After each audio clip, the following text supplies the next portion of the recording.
नमस्कार दोस्तों, मैं नरेश चौक से। और आज के वीडियो में हम आपको बताने वाले हैं जो टैपिंग्स होती हैं, जो थ्रेड्स होती हैं, मेल फीमेल दोनों ही टाइप की थ्रेड्स, उनको कैसे प्रोटेक्ट करना है, किन किन वेज से हम उनको प्रोटेक्ट कर सकते हैं।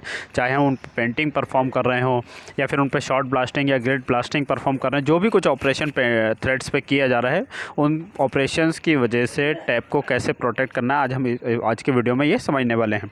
सबसे पहले हम समझते हैं टैपिंग का काम क्या होता है, उनको क्यों यूज़ किया जाता है।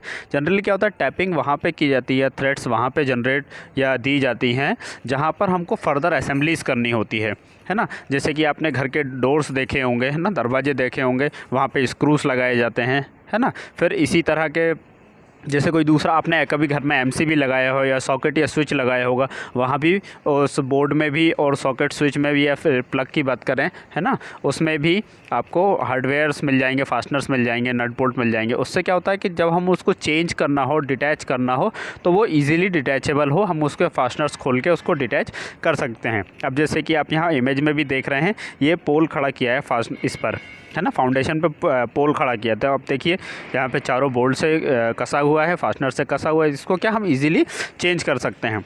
फिर इसके बाद आप दूसरी इमेज में देखेंगे, जैसे कि आप यह देखिए, दो पट्टियों को, दो फ्लैट्स को यहाँ पे एक स्क्रू से फास्टन किया है।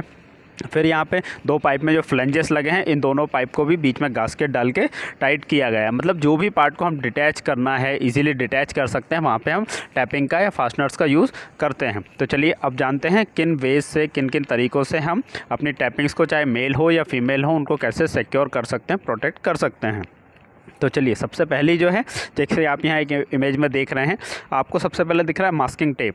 मास्किंग टेप का क्या टास्क होता है, जहाँ पे हमको पेंटिंग नहीं करना है ना, जहाँ पे पेंट परफॉर्म नहीं करना है, वहाँ पे हम मास्किंग कर देते हैं। अब इसको आप डायरेक्टली भी कर सकते हैं, या फिर आप इसको रोल बना के जहाँ पे टैपिंग किया गया, यहाँ पे थ्रेड से वहाँ पे इंसर्ट कर सकते हैं, जिससे कि क्या होगा, पेंट जो है वो टेप पे आएगा, है ना, जो आपने मास्किंग टेप लगाया है उस पे आएगा, ना कि थ्रेड्स पे जाएगा। एक ये वे है।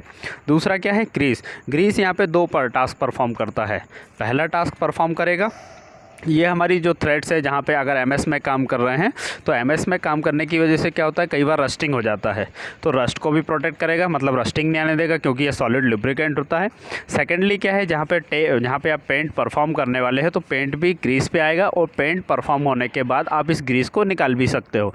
तो उससे क्या होगा, इस दूसरे वे से भी आपकी टैपिंग जो है, वो थ्रेड्स जो है, चाहे मेल हो या फीमेल हो, दोनों प्रोटेक्ट हो सकती हैं। इसके बाद जो नेक्स्ट आता है फास्टनर्स। कई बार क्या होता है, फीमेल या मेल फास्टनर्स थ्रेड्स में हम सूटेबल हार्डवेयर इंस्टॉल कर देते हैं। इससे क्या होता है, पेंट वहाँ पे नहीं जम पाता है, और जो भी पेंट जमेगा वो फास्टनर पे जमेगा, और फास्टनर इजीली रिमूवेबल होते हैं, तो उनको रिमूव कर सकते हैं और हम अपना टास्क आगे परफॉर्म कर सकते हैं। इसके बाद आता है हमारा थ्रेड प्लग गेज। मतलब ये क्या होता है, स्पेशल टाइप के प्लास्टिक या फाइबर में थ्रेड प्लग्स होते हैं, जिनको क्या होता है, थ्रेड्स पे लगाने के बाद हम अपने टास्क परफॉर्म कर सकते हैं।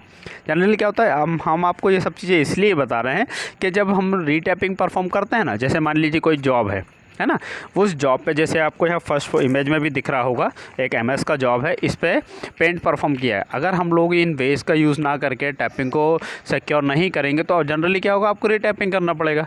रीटैपिंग करना एक एडिशनल टास्क तो होता ही होता है ना, कस्टमर इसके लिए पे भी नहीं करता है ना। सेकेंडली मतलब नॉन एडिटिव एक्टिविटी है, ये नॉन वैल्यू एडिटिव एक्टिविटी हो गई। इसके बाद क्या होगा, कई बार बाय चांस अगर टैप टूट जाता है थ्रेड्स के अंदर, तो ये आपका बहुत बड़ा हर्डल हो जाएगा। या तो आपको जॉब पूरा का पूरा रिजेक्ट करना पड़ेगा, है ना, और अगर ऐसा नहीं भी करते हैं, तो आपको उस टैप को निकालने में बहुत प्रॉब्लम होने वाली है, क्योंकि टैप जो होता है वो एचएसएस मटेरियल के होते हैं, mostly HSS material, hard material के होते हैं, जिनकी वजह से क्या होगा, आपको बहुत ही ज़्यादा प्रॉब्लम होने वाली है रीटैपिंग करने में। और अगर टैप टूट जाए बाई चांस, तो फिर उसको निकालने में बहुत ज़्यादा प्रॉब्लम्स होती हैं। तो इन सब से बचने के लिए हम इन 4 वेज का यूज़ कर सकते हैं, अपनी टैपिंग को सिक्योर कर सकते हैं, थ्रेड्स को सिक्योर कर सकते हैं, जिससे कि हमारा नॉन वैल्यू एडेड एक्टिविटीज़ भी इंक्रीज़ नहीं होगी। तो चलिए फ्रेंड्स, उम्मीद है आज का वीडियो आपको समझ में आया हो। वीडियो अगर समझ में आया, अच्छा लगा हो, तो कमेंट बॉक्स में अपने जो भी आपका कमेंट है वो कमेंट डालें ना, चाहे अच्छा लगा हो या बुरा लगा हो, जो भी लगा हो आपका कमेंट डालें। Thank you friends, thanks for watching.